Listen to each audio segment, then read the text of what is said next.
Hello, St. Barnabas and friends.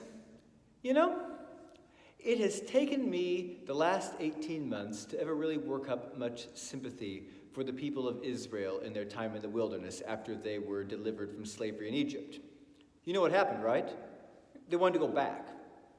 Maybe not back to Egypt, but back to normal, back to familiar food being served at predictable times. And you know, I miss January and February of 2020. And if I'm honest, I want to go back to the life I thought I was living when I was ordained a deacon on January 6th of that year. It's not just that I was comfortable. There were actually plenty of aspects of life back then that I didn't like. And I suspect that the people of Israel in the wilderness had not forgotten entirely that they had been slaves in Egypt, that they had been subjected to centuries of brutal oppression day in, day out, that wore away at body and soul and sometimes destroyed it all at once. But they knew God there. If you look at Sifra and Puah, the Hebrew midwives who refused to do Pharaoh's bidding and kill innocent babies, if you look at Jochebed and Miriam, Moses' mother and sister, these people knew how to survive. They knew where to look for God, just as I knew where to look for God in my weekday routine in January of 2020, and especially in my parish's Sunday morning routine. But where to look for God in the wilderness? Nobody knew exactly, even though God was delivering them through miracles, speaking to them through the darkness of Sinai, revealing the Torah that was to be the source and pattern of Jewish life to this day and of Christian spirituality in a different way. For most of the history of a Jewish people, they have been a people in diaspora. They've had to learn and can teach us that a relationship with God is not the matter of some past that's probably mostly imagined, nor of some future when things will be normal. It's now. Now in the wilderness. Now in exile. If we're living for the past or for the future, we're going to miss what God is doing and has been doing. Now, friends, many of you have asked me at various times when we are going to go back to normal. It's usually been about some particular thing, about in-person worship or choir, acolyte, Sunday school. And many of these things have started up again or are in the works. And if there is some particular thing from before that you want to try to get going again, or even some new thing that you want to try to get going, I want to hear about it. But something has not quite set right with me in all this time, all these months, and I think I can now say what it is. It's this.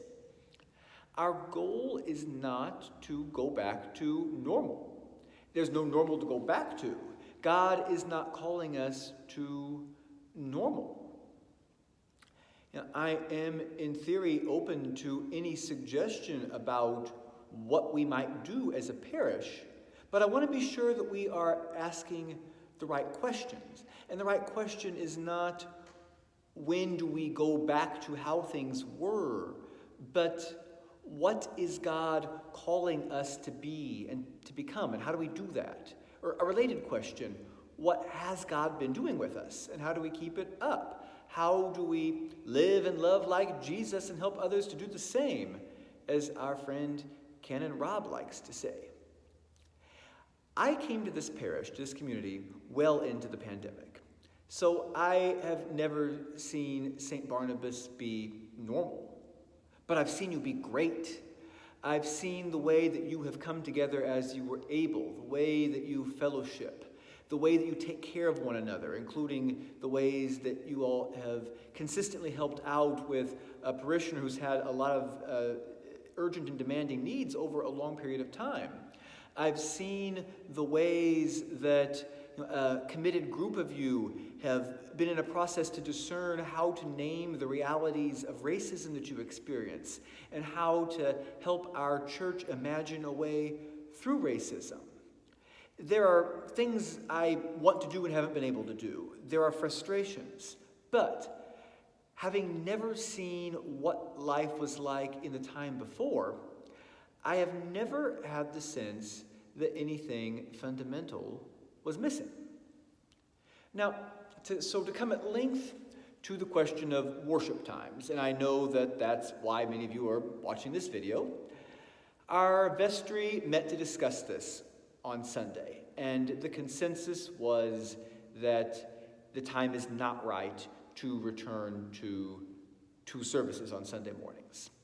There are logistical reasons for that, but more importantly, we discovered that we can name things that God has been giving us through our 9:30 service, and we don't believe God is done with that yet. We're not ready to give that up.